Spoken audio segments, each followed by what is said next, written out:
لوگوں نے اپنے رد عمل کا اختتام ان جملوں میں کیا کہ اچھا ہی ہوا کہ یہ تمام موذی لوگ جو کہ شرافت کا لبادہ اوڑھے تھے،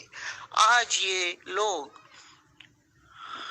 جو کہ شرافت کا لبادہ اوڑھے ہوئے تھے، یہ تمام موذی لوگ اپنے غلیظ کرائمز کے حوالے سے ملک بھر میں اور بیرون ملک بے نقاب تو ہو چکے۔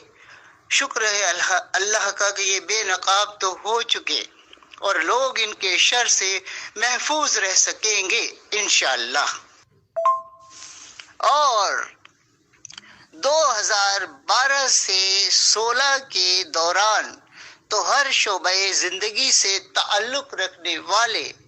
خاص و عام اور شریف لوگ دبے لہجے میں یہ کہتے نظر آئے کہ معروف بھتہ خور، دہشت گرد اور ٹارگٹ کلر خالد چوہان کے انتہائی قریبی ساتھی اور ان کے ہمزلف یعنی معروف لینڈ گریبر اور ڈرگس کے ڈان فہیم اسٹیٹ ایجنسی والے اور ان کے دوستوں اور عزیزوں کے ٹھکانے تو دہشت گردوں، مفرور ملزمان اور بھارت سے غیر قانونی طور پر پاکستان آنے والوں کی محفوظ پناہ گاہیں رہیں۔ اور یہ چرچا بھی عام ہونے کے ساتھ ساتھ دور رس نگاہوں کے حامل بعض اعلیٰ تعلیم یافتہ بزرگ صاحبان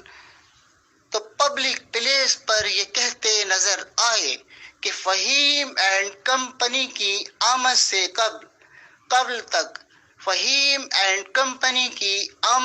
قبل تک کراچی اور بالخصوص کورنگی امن کا گہوارہ تھا اور یہاں جرائم نہ ہونے کے برابر تھے اور ڈرگس مافیا اور لینڈ مافیا کا یہاں پر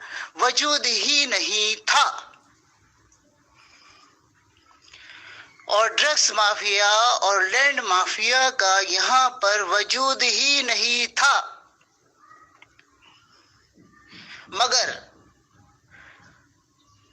فہیم اینڈ کمپنی کے پاور میں آنے کے بعد سے تو تباہی اپنے عروج پر پہنچ گئی اور جرائم میں تیزی سے اضافہ ہوتا ہی نظر آیا اور ریاست کی ریٹ کو چیلنج کیا جاتا رہا اور ڈرگس کے ساتھ ساتھ لینڈ گریبنگ، اسٹریٹ کرائمز اور دیگر جرائم تو اپنی انتہا کو پہنچ گئے۔ کورنگی میں غربت اور ناخواندگی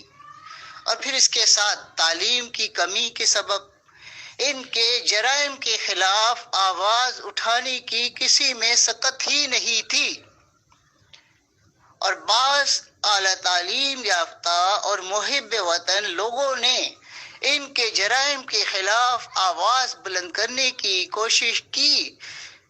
کوشش تو کی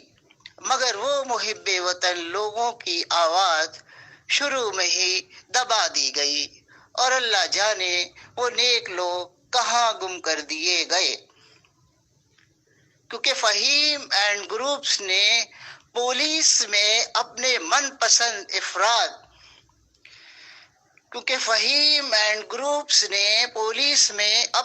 پسند افراد بھرتی کرانے کے لیے بلیک منی کے انبار لگا کر اپنے خزانوں کے منہ کھول رکھے تھے۔ علاقہ غیر سے جعلی کرنسی اور ہتھیاروں کی رسائی ان کے لیے آسان تھی اور ڈرگس کے ساتھ لینڈ گریبنگ اور دیگر جرائم سے حاصل شدہ حرام دولت کے ڈھیر ان کے پاس ہیں